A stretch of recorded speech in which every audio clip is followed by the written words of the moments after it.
Your love makes me sing Hallelujah, Hallelujah, Hallelujah.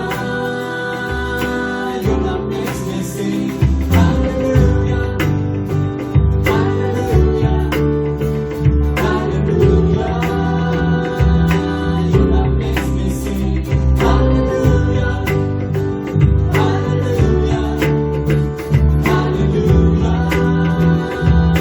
Your love makes me sing. Your love is amazing, steady and unchanging. Your love is the mountain burning in my feet. Your love is a mystery. How you gently lead me when I am surrounded. Your love carries me. Hallelujah, Hallelujah, Hallelujah. Your love makes me sing Hallelujah, Hallelujah, Hallelujah. Your love makes me sing Hallelujah, Hallelujah, Hallelujah. Your love makes me sing Hallelujah, Hallelujah, Hallelujah. Your love makes me sing. Your love is surprising, I can feel it rising. All the joys that growing deep inside of me. Every time I see you, all your goodness shine through, and I feel this gospel rising up in me. Hallelujah, Hallelujah, Hallelujah. Your love makes me sing Hallelujah, Hallelujah, Hallelujah.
나의 힘이 되신 주 항상 같은 곳에서 주가 나의 도움 되시네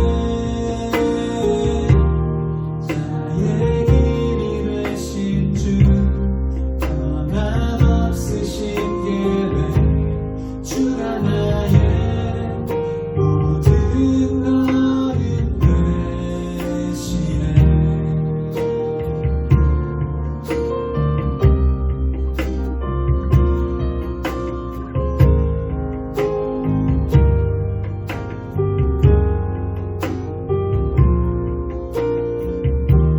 주님 내길하시네 흔들린 그 길에도 함께네 주님 내일하시네 멈춰진 나의 삶에도 다시 한번 고백합시다 주님 내길하시네 아멘 흔들린 그 길에도 함께네 주님 내일하시네 멈춰진 나의 삶에도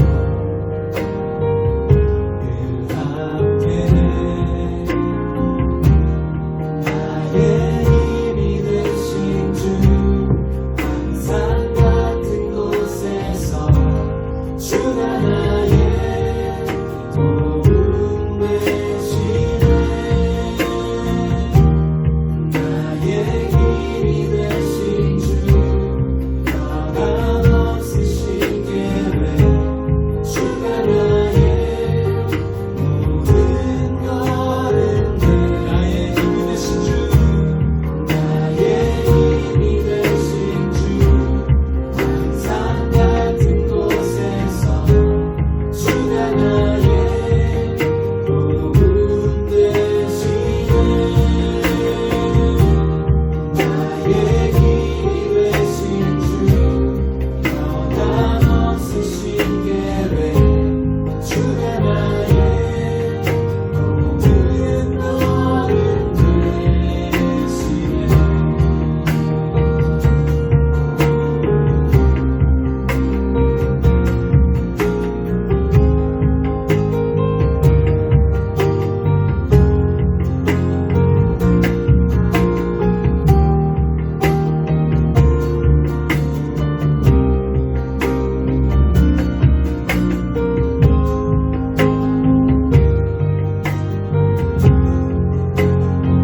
나의 힘이 되신 주 나의 힘이 되신 주 항상 같은 곳에서 주가 나의 도움 되시네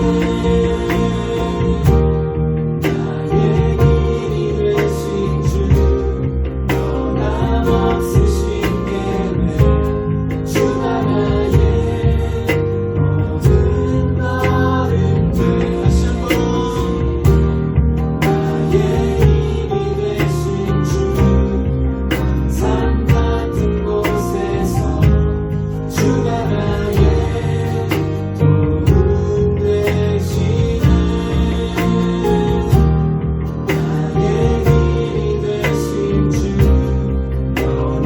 변함없으신 계획 주가 나의 모든 것은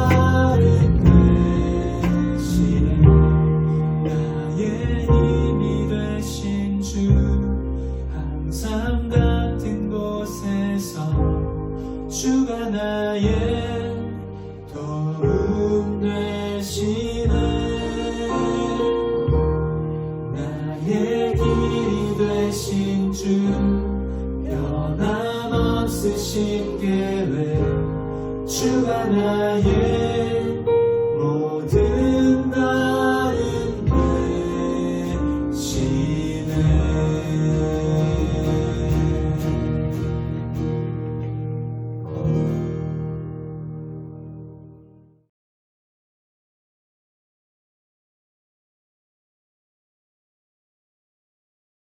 우리가 이 세상 가운데 우리가 이제 좀 더 기도한다라고 할 때 세상은 지금 이 세대들이 1세대와 2세대와 3세대가 함께 공존합니다.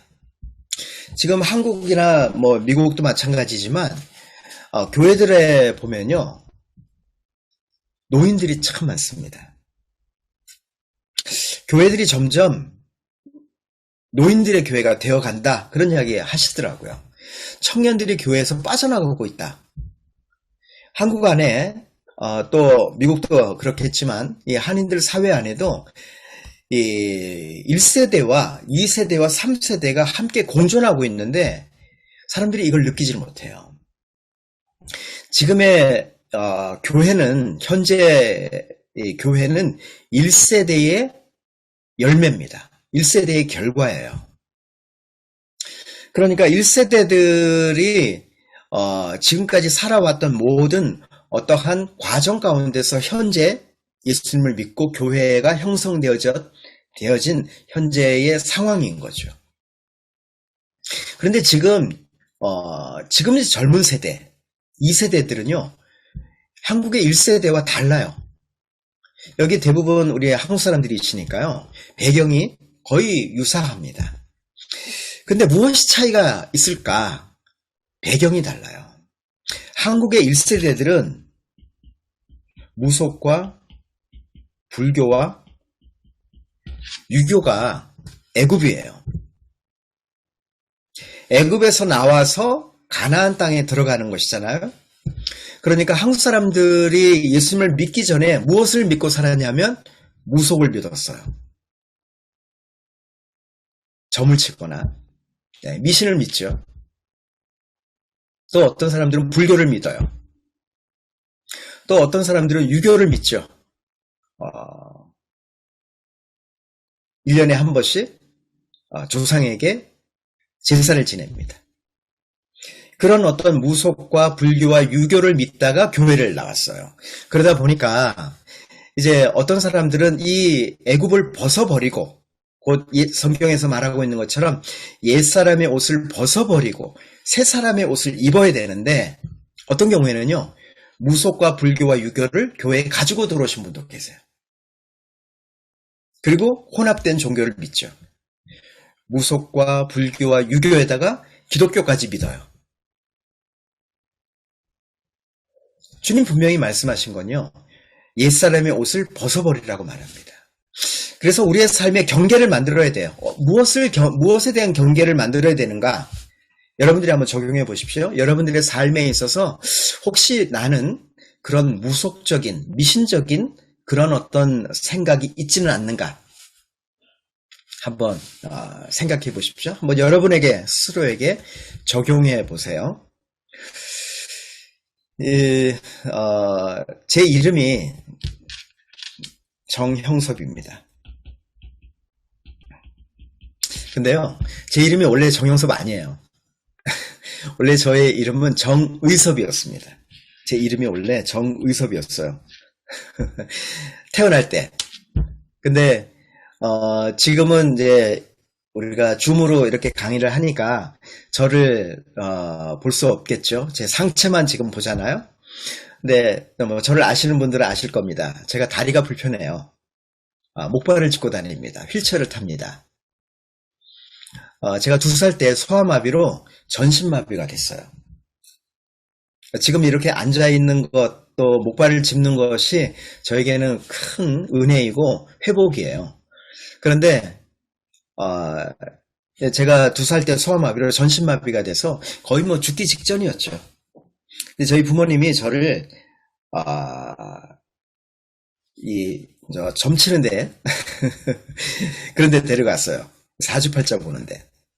그래갖고 우리 아들이 왜 이렇게 됐냐 이러니까 점을 치는 사람이요 이름이 세대요. 그래서 이름을 바꿔야 된대요. 아마 여기 여러분들 가운데서도 그런 분 계실지도 모르겠어요. 그래서 이름을 바꾸신 분들, 개명하신 분들 계실런지도 모르겠습니다. 그래서 제 이름을 뭘로 바꿨냐면 정형섭으로 바꿨어요. 초등학교 다닐 때까지 제가 정형섭이었습니다. 근데 초등학교 다닐 때도 아직도 회복이 안 되니까 이름을 또 바꿨어요. 제 이름을 정대섭으로. 정대섭으로 바꿨는데, 그래도 뭐 제가 이미 학교를 다니는데 이미 저 친구들이 다 정형섭으로 아는데, 아무리 제가 정대섭으로 이야기를 해도요, 사람들이 이제 저를 계속 정형섭으로 부르니까, 그래서 그냥 지금까지 정형섭으로 살았습니다. 근데 미국 가니까요, 또 이름이 좀 바뀌더라고요. 미국에 가서 제 이름을 형섭, 뭐 이렇게 형섭이라고 이야기하면요, 그 웨스턴 친구들이요, 제 이름을 기억을 못해요. 그래서 할 수 없이 제 이름에 한자만 가르쳐줍니다. 형만 가르쳐요, 형. 그러니까 미국 사람들은 다 저한테 형이라고 부르죠. 네, 형섭 형, 예, 형 이렇게 부르고 다녀요. 공항에서도 막 큰 소리로 막 형 이렇게 부릅니다. 예. 제 이름이 정형섭이지만 이렇게 바뀌게 된 이유가 뭐냐면 미신 때문이에요, 미신. 어떤 사람들은 예수님을 믿으면서도, 그러신 분도 계시죠? 예수님을 믿으면서도 사주팔자를 봐요. 제가 아는 어떤 권사님은요, 이거 조금 불편한 이야기인데, 어떤 권사님은, 이 며느리를 이제, 맞아들여서 결혼을, 이제 아들하고 이제 결혼을 시키는데, 권사님이에요. 근데, 궁합을 보셨대요. 그런데 이 며느리하고 아들하고 궁합이 안 맞더래요. 그래서 이 결혼을 반대하신 겁니다. 끝까지 반대하셨어요. 결국은 이 아들이 그 신부하고 결혼을 못했어요. 그리고 이 아들이요, 결혼을 포기했습니다. 지금까지도 혼자 살아요. 참 안타까운 이야기죠. 예수님을 믿으면서도 여전히 자신의 삶에 혼합된 상태예요. 거룩하다라고 하는 게 뭐예요? 우리의 생각 안에 그러한 이 애굽에 대한 생각을 벗어버려야 됩니다. 그런데 지금 한국의 1세대들이 이런 어떤 속에서 사시는 분들이 꽤 계십니다. 심지어는 이런 분도 계세요. 내 차에 성경책을 두면 사고 안 날 거야. 여러분, 기독교를요, 미신적으로 사용하는 거죠. 내가 오늘 목걸이 하고 다니면, 십자가 목걸이 하고 다니면 하나님 나를 축복하실 거야. 여러분, 그건 미신이에요. 성경책에 능력이 있는 게 아니라요, 하나님이 능력이 있는 거죠. 물론 그렇다고 해서 성경책을 함부로 해도 된다는 뜻은 아닙니다. 십자가 목걸이가 능력이 있는 게 아니라요, 십자가가 능력이 있는 것이고 예수님이 능력이 있는 것이죠. 그런데 십자가를 미신적으로 사용하는 거예요. 주술적으로. 그래서 지금 이 영적인 싸움이 일어나고 있는 것이 그런 일들이에요. 그래서 이 무속은요, 모든 것을 다 영적인 문제라고 보는 거예요. 심지어는 어떤 일은 예수님 믿고 나서 또 어떤 분이 처음 교회를 갔는데 교통사고가 났어요. 그러니까 어떤 생각을 딱 떠오르냐면, 야, 교회 가니까 그런가 봐. 내일부터 교회 가면 안 되겠다. 아니요, 거꾸로요. 교회를 가기 때문에 사단이 저항하는 거라면 교회를 가야죠. 그런 저항이 있더라도. 그런데 지금 한국의 1세대들 안에 이러한 무속적인 거나 미신적인 부분들이 여전히 삶에 남아 있습니다. 심지어는 어떤 분들은 이사 갈 때 손 없는 날 이사한대요. 예수님 믿으면서도. 불교적인 부분 한번 이야기해 볼까요? 저를 윤회사상의 관점으로 한번 보세요. 윤회사상의 관점으로. 자, 제가 다리가 이렇게 불편해요. 장애가 있습니다. 그러면 윤회사상의 관점으로 보면 왜 이런 걸까요? 현재 이런 몸이 이렇게 장애가 된 거는 왜 그런 걸까요? 윤회사상의 관점으로 보면 전생에 죄를 지어서. 그렇죠. 업보로. 그러면 어떻게 하면 이거 해결될 수 있을까요? 현재 이 생에서 업을 쌓아야 돼요. 착한 일을 많이 하면 다음 생애에 좋게 태어나겠죠. 물론 교회 다니면서 더 이상 이 윤회사상을 믿지는 않아요. 그러나 이 불교에 있어서 행위에 대한 것은 교회에 가지고 들어오는 경우가 상당히 많습니다. 이 생각인 거예요. 내가 착한 일을 많이 하면 하나님이 나를 축복하실 거야. 내가 기도를 많이 하면 나의 기도를 하나님이 들어주실 거야. 여러분, 이 생각이요, 바로 마태복음 6장에 있습니다. 한번 여러분 보시겠어요? 마태복음 6장.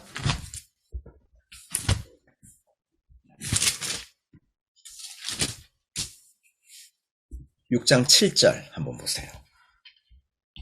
또 기도할 때에 이방인과 같이 중언부언하지 말라. 그들은 말을 많이 하여야 들으실 줄 생각합니다. 그러니까 이방인들이 가지고 있는 기도에 대한 개념이 뭐냐면 말을 많이 해야 그 신이 들어줄 거라고 생각한다는 거예요. 믿는다는 겁니다.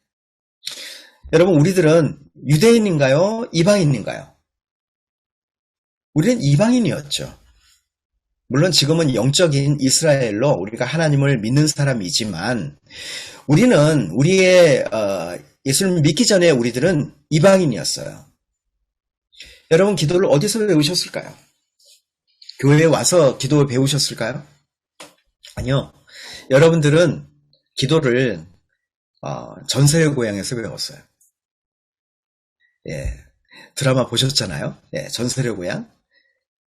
거기서 기도라고 하는 개념이 다 만들어진 상태의 교회에 온 겁니다. 그런데 지금까지 한국교회가 교회에 와서 성경적인 기도로 우리의 개념이 변화되어지도록 도와줘야 되는데 성경적인 기도의 개념으로 바뀌어지도록 도와주기보다는 기도를 많이 하라고만 이야기했어요.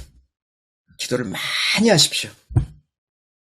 여러분, 기도를 많이 하는 게 중요한 게 아니라요. 기도를 올바로 하는 게 중요합니다. 아무리 많이 해도요.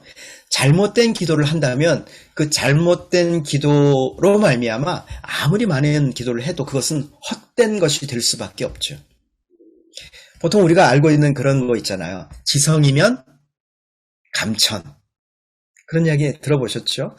근데 여러분, 지성이면 감천이다라고 하는 것이 비성경적이에요. 아무리 지성으로 기도해도 감천, 하늘이 감동하면 안 되는 겁니다. 자신의 정욕대로 기도하는데 어떻게 하늘이 감동하면 지성이면 감천이다. 이것이 통할 수 있겠습니까? 여러분, 하나님의 뜻이 아니라면 지성으로 기도해도 응답되어지는 것은 아니에요. 응답되어지는 것은 오히려 비성경적인 겁니다. 근데 우리는 참 이상하게도요. 응답에 참 많이 이렇게 기도 응답에 너무나 많이 초점이 되어져 있어요. 여러분, 하나님이 우리의 응답이에요. 하나님 그분 자신이 우리의 기도의 응답이십니다. 근데 우리는 내가 원하는 거 정해놓죠. 기도 제목 만들어 놓고요. 그리고 결제서를 올립니다. 주님, 응답해 주세요. 자, 하나님이 응답 안 하시면 어떻게 합니까? 금식 들어갑니다. 하루 금식해서 또 응답 안 되면 어떻게 합니까? 3일 금식해요. 그래도 응답 안 되면 어떻게 합니까? 아예 보따리 싸서 기도원에 갑니다. 여러분, 뭐 여기 이제 토론토에도 기도원이 있는지 모르겠지만 한국에는요, 기도원에 산기도를 하거든요. 산에 올라가서 이 소나무 뿌리 붙잡고 이제 흔들고 기도해요. 그래서 막 부르짖고 기도하잖아요. 주야 하고 기도해요. 멀리서 들으면 죽여 이렇게 들려요. 근데 하여튼 뭐 붙잡고 기도해요. 나의 기도가 응답이 될 때까지. 여러분, 그게 얼마나 어리석은 말입니까? 내가 하나님을 바꾸려고 하는 거예요. 그거는 오히려 기도를 통해서 내가 바뀌어야 돼요. 내가 하나님을 바꾸는 것이 아니라 하나님이 나를 변화시키는 것입니다. 근데 우리가 얼마나 이 행위 중심적으로 기도를 해왔는지, 열심히 기도하고 말을 많이 하고 그래야 응답되어질 거라고 하는 오해가 한국 교회 안에 있었습니다. 여러분, 그게 애굽의 기도예요. 세상적인 기도입니다. 이방인의 기도예요. 옛사람의 옷입니다. 주님 말씀하실 때 그 옛사람의 옷을 벗어버리라고 말해요. 그러니까 기도뿐만이 아니죠. 헌금을 많이 하면 하나님이 나의 사업을 축복하실 거야. 여러분, 우리가 하나님 앞에 드리는 헌금은 하나님을 사랑하기 때문에 드리는 거잖아요. 내가 복 받으려고, 내 사업이 성공하려고, 축복 받으려고 헌금하는 것은 불교적이에요. 내가 교회에 충성하고 주일 성수하고 한 번도 안 빠지면 하나님이 나를 축복하실 거야. 아니요. 하나님이 나를 축복하시는 이유는요, 우리가 하나님의 아들, 하나님의 딸이기 때문에 축복하십니다. 우리가 뭔가를 잘해서가 아니에요. 그래서 우리들 안에 행위 중심적인 것을 좀 버려야 합니다. 뭐 그렇다고 해서요, 이제 또 극단적이죠. 그러면 아무것도 안 해. 이게 아니죠. 의인의 삶을 살아야 합니다. 또 보면 유교적인 거예요. 이 유교적인 부분들이 우리들 안에 어떤 것이냐면요, 형식과 틀에 매여요. 이 유교의 이 특징이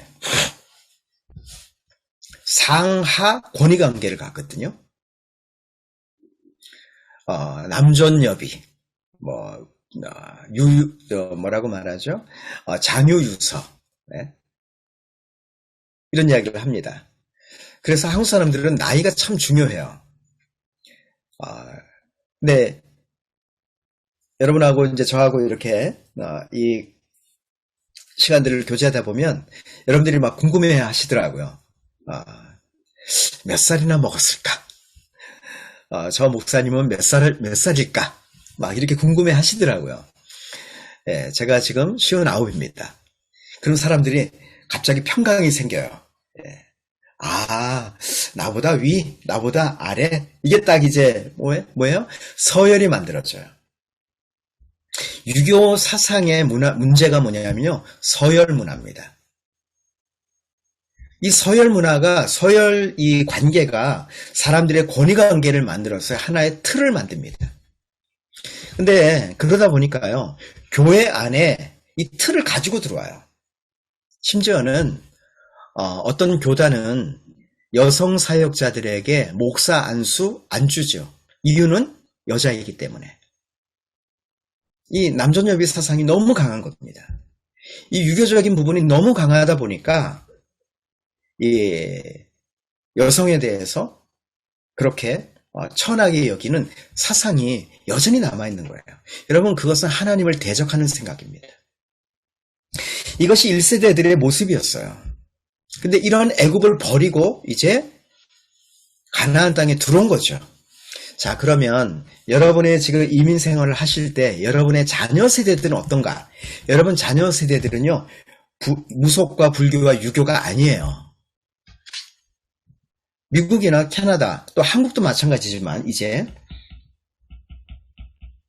지금 시대는요, 포스트 모더니즘 시대죠. 다른 말로 하면요, 인본주의 사회입니다. 그러니까 지금 이 정도하면, 지금 예수님을 믿는 사람들은요, 포스트 모더니즘이 애굽이에요. 포스트 모더니즘에서 나와서 하나님을 믿는 거거든요. 인본주의에서 나와서 하나님을 믿는 겁니다. 무슨 차이가 있을까요? 지금의 청년들은 이 1세대들하고 차이가 있어요. 한국의 1세대들, 한국 사람들의 1세대들은요, 어떠냐면 신관이 달라요. 1세대들은요, 유신론적 신관을 갖죠. 유신론적 신관을 갖는다라고 하는 뜻은 뭐냐면 신이 있다고 믿는 거예요. 그러니까 잡신이라도 믿는 거예요. 그러니까 무속을 믿고요, 구술하고요, 예? 절에 가서 절을 하고요. 그러니까 신을 잡신이라도 믿는 거예요. 귀신이라도 믿는 거죠. 그런데 포스트 모더니즘 세대들은요, 무신론 출신관이에요. 신이 없다고 생각합니다. 그러니까 1세대들이 기도하잖아요. 그러면 기도가 응답 안 되죠. 그러면 어떻게 생각하냐면 내가 기도를 덜 했나 보다. 기도를 더 해야지. 신이 만족할 수 있을 만큼, 하나님이 감동할 수 있을 만큼 기도해야지 라고 생각한다는 거예요. 그런데 여러분, 지금 젊은 세대들은 기도 응답 안 되잖아요. 그럼 무슨 생각이 딱 떠오르냐면 하나님이 없는 거 아니야? 신이 있는가 없는가에 대한 그런 의심들을 하게 됩니다. 여러분 성경 한번 좀 찾아볼까요? 시편 14편 1절부터 5절까지. 자, 한번 보면요. 시편 14편 1절만 제가 읽겠습니다. 어리석은 자는 그의 마음에 이르기를 하나님이 없다 하는도다. 그들은 부패하고 그 행실이 가증하니 선을 행하는 자가 없도다. 여러분 1절 말씀에 주목해 보세요. 어리석은 자는 그의 마음에 이르기를 하나님이 없다 하는도다. 그 앞에 말씀도 한번 보세요. 10장. 시편 4절. 악인은 그의 교만한 얼굴로 말하기를 여호와께서 이를 감찰하지 아니하신다 하며 그의 모든 사상에 하나님이 없다 하나이다. 여기 보니까요. 그의 모든 사상에 하나님이 없다 하나이다 이렇게 말하고 있어요. 지금 세대들이 무슨 갈등이 있는가? 여러분 자녀들하고 대화를 한번 해보세요. 대부분의 고민이 이겁니다. 저희 아이들도 이제는 다 성장을 해서 지금은 이제 20대 중반이 되어졌는데 이 아이들이 한 10년 전에 이제 청소년 때 제가 그런 대화를 한 적이 있었어요. 제 아이들이 그런 말을 하더라고요. 아빠를 보니까 하나님이 있는 것 같아. 다행이지요. 근데 세상을 보니까 하나님이 없는 것 같아. 그러더라고요. 그래서 제가 물어봤어요. 그러면 너는 하나님이 있는 것 같아? 없는 것 같아? 그러니까 우리 아이들이 나는 하나님이 있다고 쳐. 그리고 교회를 나온다는 거예요. 그러니까 지금의 이 아이들의 생각은 어떠냐면요. 하나님이 있다고 치고 교회를 지금 나오고 있는 거예요.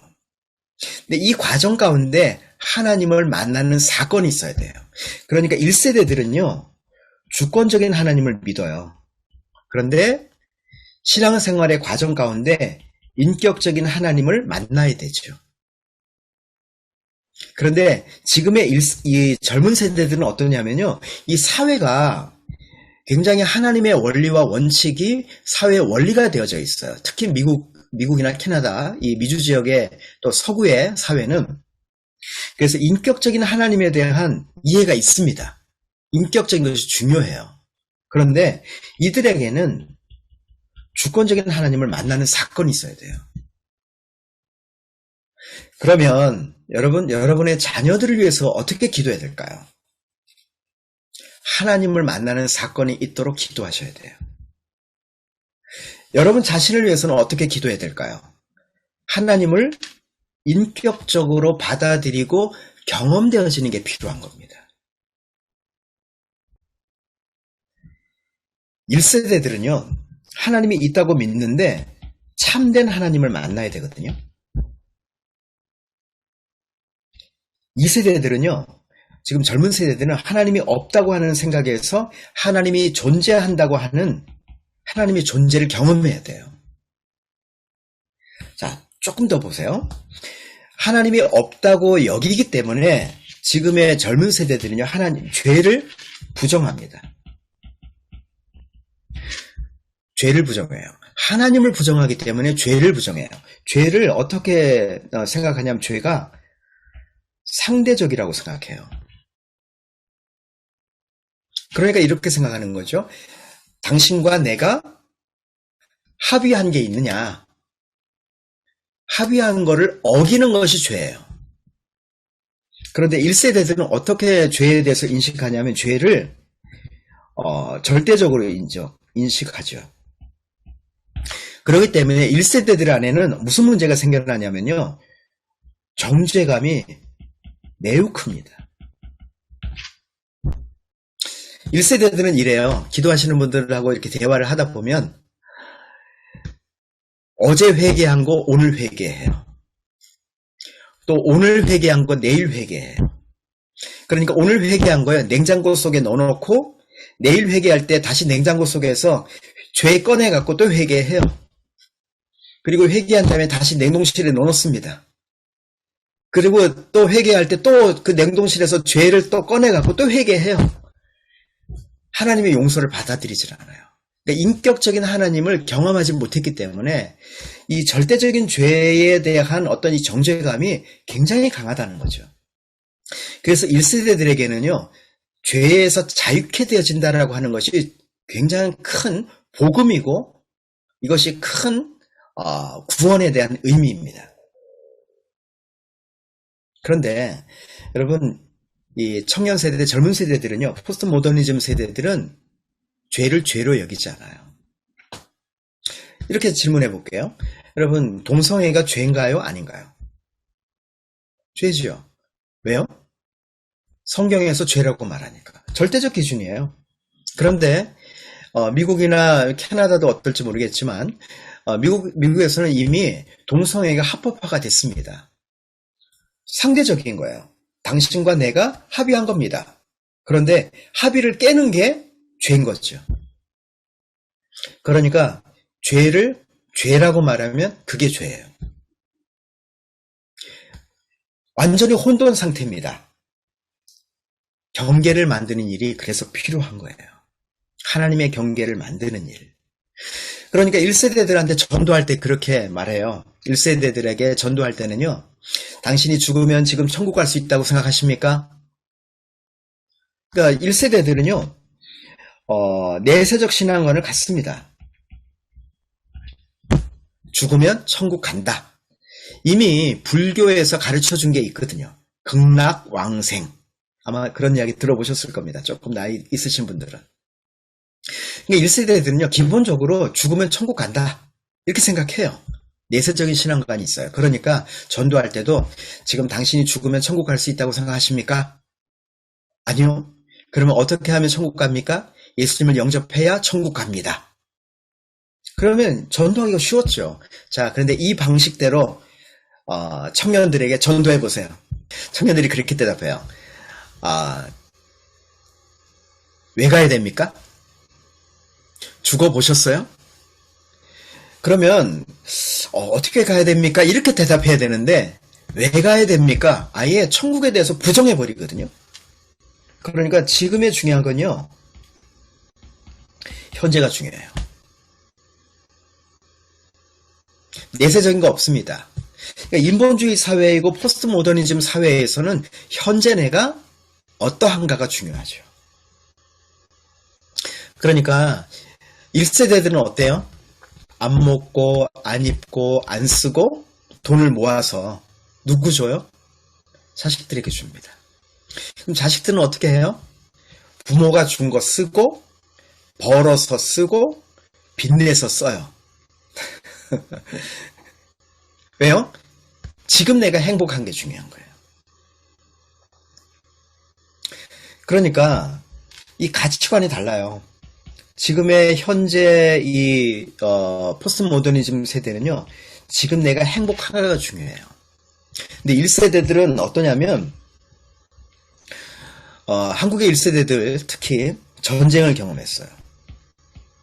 그리고 극한의 가난을 겪었어요. 또 경제 성장을 경험했습니다. 그러다 보니까 어떤 가치관이 만들어졌냐면 노력하면 돼. 고난, 힘든 거 견뎌야 돼. 인내해야 돼. 여러분, 노력하고 인내하는 게 1세대들의 가치관이거든요. 자, 그러니까 교회를 나와요. 예를 들자면 DTS 훈련에 나와요. 1세대들 힘들어도 옵니다. 절대 안 빠져요. 또 1세대들은 성실한 게 중요해요. 성실. 그래서 이 개근상 꼭 탑니다. 네. 졸더라도 학교 가서 졸아요. 아프더라도 학교 가서 아파요. 절대 안 빠집니다. 노력해야 돼요. 여러분, 이게 1세대들의 가치관이거든요. 그러니까 이 DTS를 해도요, 절대 안 빠집니다. 예, 개근상 타요. 근데 여러분, 젊은 세대들은, 포스트 모더니즘의 젊은 세대들은 어떠냐면요, 오늘 재미없잖아요? 내일 안 옵니다. 중요한 건요, 지금 내가 행복한가? 이게 중요해요. 오늘 내가 행복한가? 오늘 내가 기쁜가? 오늘 내가 만족한가? 이게 중요해요. 그러니까 이 가치관이 바뀌어진 거죠. 이 세대들의 생각들이 바뀌어진 겁니다. 네. 그래서 1세대들이 생각하는 그 눈으로 젊은 세대들을 보면요, 어떤 결과가 생기냐면 정죄합니다. 야, 너는 왜 노력 안 해? 뭐라고 말하냐면요, 야, 너는 왜 나처럼, 그러니까 이 라떼는 말이야, 이런 말 하잖아요. 나는 옛날에 고생했고, 나는 이렇게 살았고, 이랬는데, 야, 너는 뭐가 부족하니? 네가 먹을 게 없니? 네가 뭐 자동차가 없니? 네가 지금 일만 하면 얼마든지 일할 수 있는데, 너 왜 이렇게 살아? 여러분, 부모들이 다 그렇게 말하거든요. 하루 종일 이렇게 늦게 일어나고, 잠자고, 게임이나 하고, 그러면서 막 자녀들을 막 정죄합니다. 근데요, 그 어른들의 눈으로, 1세대들의 눈으로 자녀들을 보잖아요? 그러면 나오는 게 뭐냐면 정죄밖에 안 나와요. 아까 이야기했죠, 정죄. 그 기준으로 보니까. 그러면, 이 지금 젊은 세대들은 어떠냐면요, 지금 내가 행복한가? 이게 중요해요. 여러분, 지금 젊은 세대들은요, 여러분 자녀들의 세대들은 태어날 때부터 먹을 게 없다, 이게 없었어요. 그러니까 1세대들은 어떠냐면요, 배 고픈 문제라면 지금의 젊은 세대들은 배 아픈 문제예요. 상대적 빈곤이거든요. 저 사람들이 저렇게 사는데 나도 그렇게 살아야지. 1세대들은 어떠냐면요, 이 인식에 대해서 보면요, 1세대들은 어떻게 보냐면,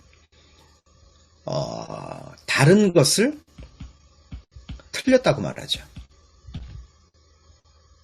나하고 다르면 틀렸다고 말해요. 심지어는 언어 속에도, 내 생각은 틀린데, 내 생각은 틀린데가 아니라, 내 생각은 다른데, 이렇게 말해야 되는 거죠. 그런데 우리의 말투에서도요, 말하는 개념에서도, 내 생각은 틀려. 이 컬러하고 이 컬러하고, 다르네. 이렇게 말해야 되는데, 이 컬러하고 이 색깔하고 이 색깔하고 틀리네. 이렇게 말하거든요. 틀린 게 아니라 다른 거죠. 그러니까 죄를 어떻게 보냐면요, 다른 사람들의 문제를, 다른 것을 죄라고 말하고, 다른 것을 틀렸다고 말해요.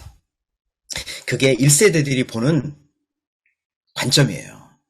자, 그러면 이 청년 세대, 여러분의 자녀 세대들은 어떨까? 틀린 것을 다르다고 여깁니다. 동성애가 틀린 건가요? 다른 건가요? 틀린 거죠. 성경에서 말하니까. 그런데 그것을 다르다고 보는 거예요.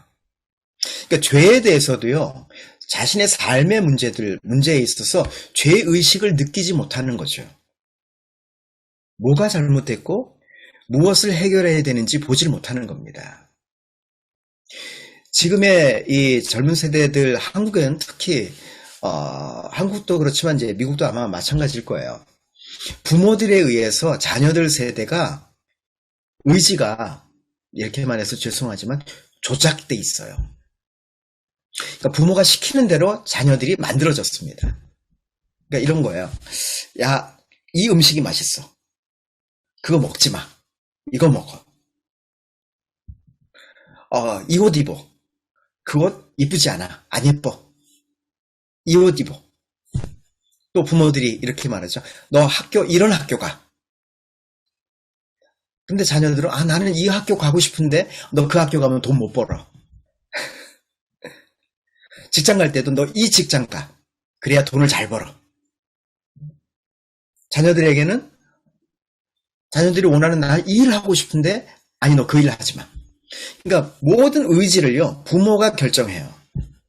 그러다 보니까 자녀들에게 일어나는 것이 지금 세대들에게 일어나고 있는 것이 자기 결정권이 일어나고 있는 겁니다. 지금의 뭐 동성애 문제, 낙태 문제 보여지는 건 그런 문제들이죠. 사회적인 문제.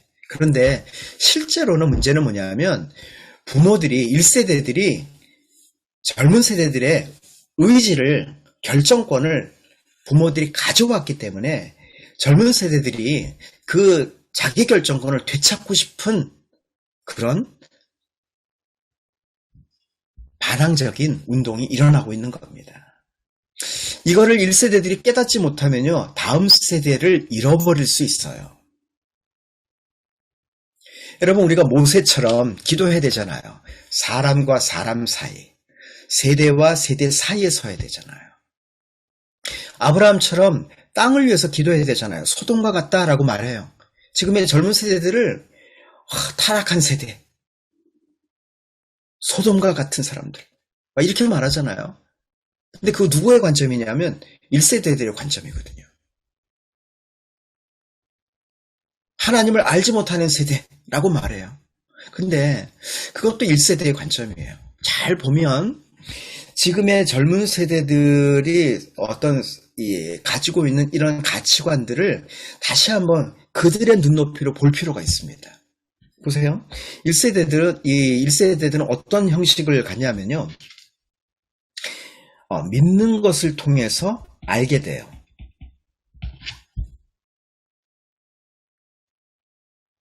처음에 전도할 때요.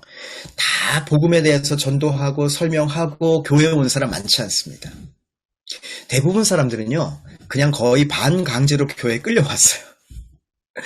그리고 이민 오신 분들을 대부분 너무 생소하니까 그 땅에 가서 좀 사람들하고 사귀고 해야 되니까 교회를 가는 분들이 많죠. 뭘 알아서가 아닙니다. 이런 예를 들 수 있을 거예요. 그러니까 내비게이션으로 여러분들이 어디로 가려고 하면 내비게이션에 여러분 주소를 찍죠. 구글맵에다가 여러분 주소를 아마 찍을 겁니다. 그리고 그 주소를 따라서 여러분들이 운전할 거예요. 그러면 운전할 때 좌회전 하면 좌회, 또 내비게이션에서 우회전 하면 우회전. 그래서 내비게이션을 믿는 거예요. 신뢰하는 겁니다. 안내하는 대로. 그 안내를 내가 믿기 때문에 좌회전, 우회전을 하는 거죠. 그리고 나면 내가 원하는 장소에 도착합니다. 그런데 이제 점점 내가 이제 몇 번 반복을 하잖아요? 그러면 더 이상 그 주소를 찍지 않습니다. 아니까. 믿는 거 아니에요. 이제는 아니까. 자, 여러분들이 지금 신앙생활을 한다라고 하는 건 뭐냐면 처음에는 여러분들이 믿음으로 여기 온 겁니다. 그런데 이제 여러분들이 이 DTS나 여러분들의 신앙생활을 통해서 하나님을 알아가는 과정 가운데 있는 거죠. 믿는 것을 통해서 이제 알게 돼요. 자, 그런데 여러분 자녀 세대들은요, 그렇지가 않아요. 지금 청년 세대들은. 아는 것을 통해서 믿어요. 그러니까 뭐냐면요.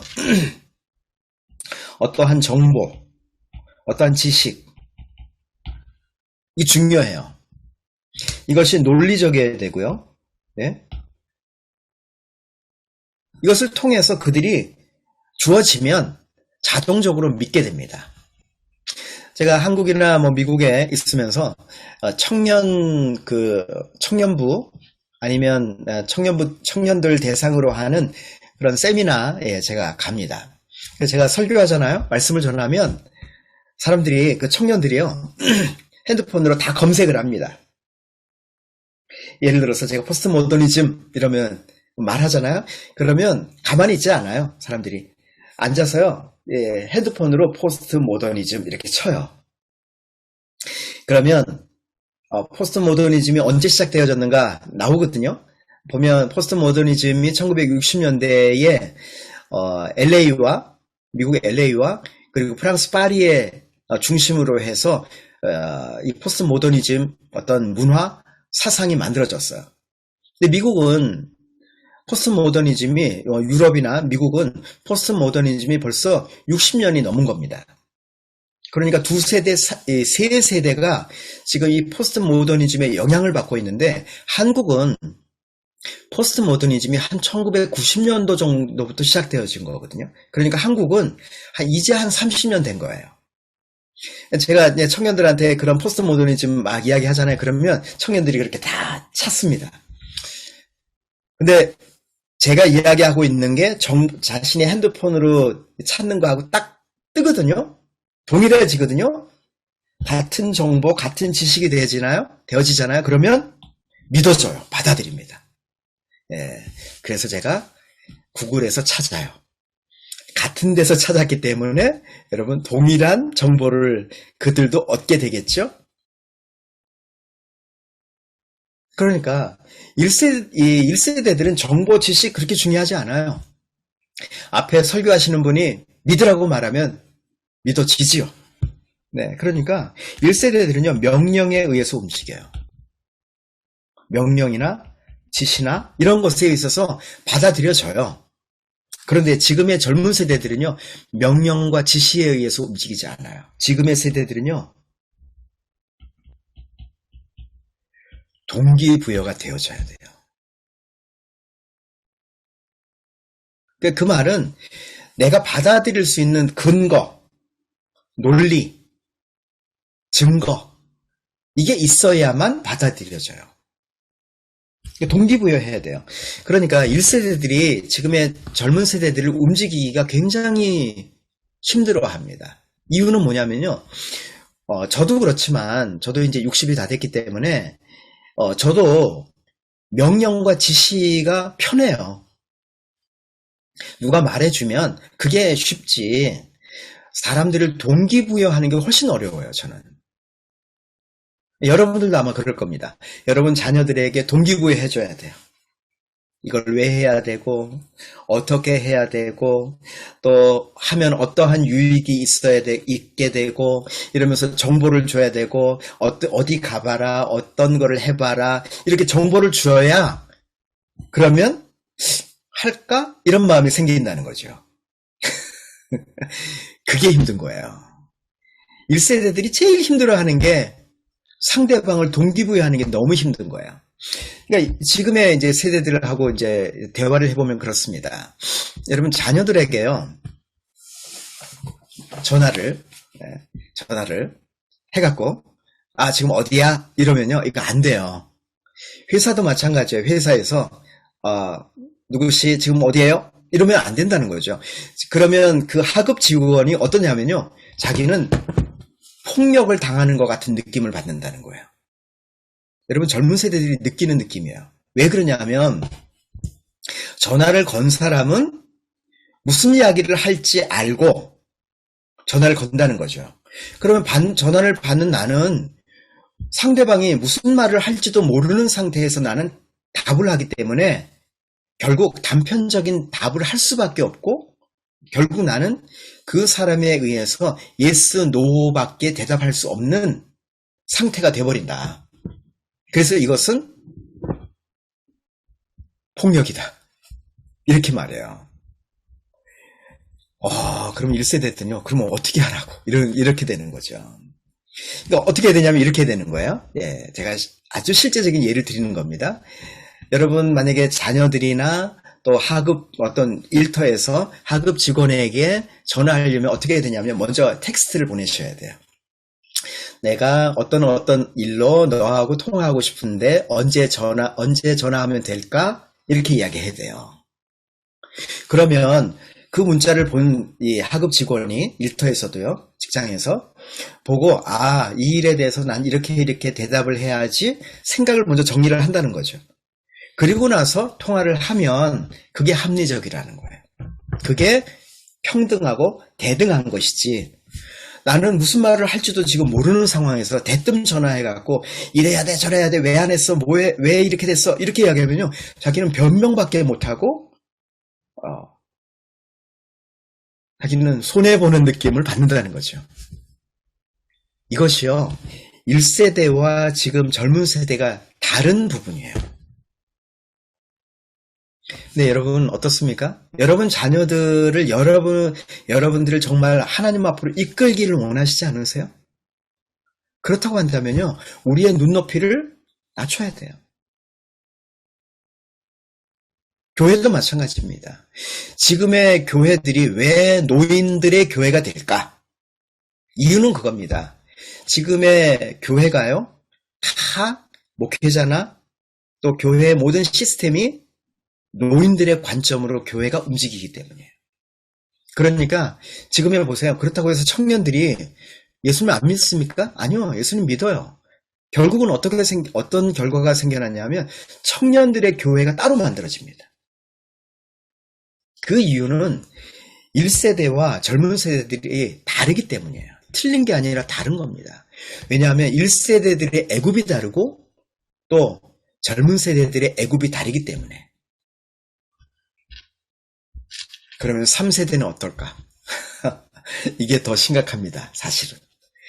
지금 태어나는 세대는 어떤가? 지금 이미 미국이나 서구에 일어나고 있는 일들을 보면 약간 우리가 눈치챌 수 있어요. 지금 새롭게 일어나고 있는 세대들은 어떠냐면요, 권위주의 세대가 일어나요. 우려할 만한 상황입니다. 다른 말로 하면요, 혐오주의. 이런 거 들어보셨나요? 우월한 사람이, 우월주의가 있죠. 우월한 사람이 열등한 사람을 조롱하거나 비난해도 되는 거예요. 이 코로나를 거치면서 미국에 이 흑인이 한번 그 백인 경찰에 의해서 사망한 사건이 있었죠. 그러면서 흑인 운동이 막 일어났습니다. 심지어는 약탈하는 일까지 일어났어요. 그래서 일어나는 일을 본다면요, 백인 우월주의가 다시 고개를 들기 시작하죠. 그러니까 지금의 싸움이 뭐냐면요, 포스트 모더니즘은 평등주의예요. 평등주의와 이 권위주의가 충돌하고 있는 상황이에요. 지금 미국은 평등주의였다가 권위주의였다가 다시 또 지금 평등주의였다가, 이게 지금 계속 반복되어지고 있죠. 근데 지금 새롭게 일어나고 있는, 새롭게 태어나는 세대들은요, 이러한 권위주의 세대, 혐오주의 세대가 훨씬 더 많이 일어납니다. 그러다 보니까 한국 안에서도요, 극우 현상이 일어나요. 일본도 그렇죠? 극우 현상이 일어납니다. 중국을 보세요. 중국도 지금 극좌의 현상이 일어나죠. 이것도 하나의 권위주의거든요. 러시아를 보세요. 러시아도 푸틴에 의해서 극좌의, 그러니까 이 권위주의, 좌라고 보기에는 이 좌우의 문제가 아니래요. 그러니까 지금은 극좌, 극우의 문제가 아니라 이것이 하나의 권위주의의 형태로 나타난다는 것입니다. 한동안 IS가 이 중동 지역을 판을 쳤죠. 그러면서 기독교인들을 참수하는 일들이 일어났었습니다. 근데 그러면서 이 이슬람의 권위주의, 그래서 이슬람의 혐오주의 형태의 현상이 일어났습니다. 그러니까 이 종교적인 부분으로 말할 때는요, 보통 말할 때 근본주의라고 말하죠. 분명히 기독교도요, 근본주의적인 기독교의 형태가 일어나게 될 겁니다. 사실 근본주의는 긍정적인 측면도 있지만요, 사실 부정적인 측면이 훨씬 많습니다. 믿지 않으면 상대방을 죽이는 일이에요. 나하고 같은 편에 서지 않으면 상대방을 공격하는 것이 바로 이게 권위주의의 형태거든요. 여러분, 우리가 이 시대를 살면서 이 시대를 위해서 우리가 어떻게 기도해야 될 것인가? 오늘 여러분들과 함께 좀 이런 이야기들을 좀 나눴습니다. 중보기도가 무엇인가? 성경에서 틈 사이에 들어가는 것입니다. 성경의 예로 바로 모세와 아브라함이 바로 그러한 삶을 살았습니다. 그러면 오늘날에 우리는 어떤 시대에 사는가? 오늘날의 우리 시대를 좀 본다면 1세대, 2세대, 3세대가 지금 지나가고 있어요.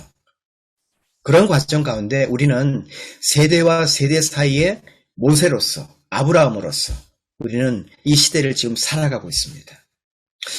여러분들의 삶에 하나님이 모세처럼, 아브라함처럼 하나님이 역사하셔서 여러분들을 사용하는 일들이 있기를 바랍니다. 그래서 여러분들이 중재자가 되시고 중보기도 하시는 여러분 모두가 되시기를 바랍니다.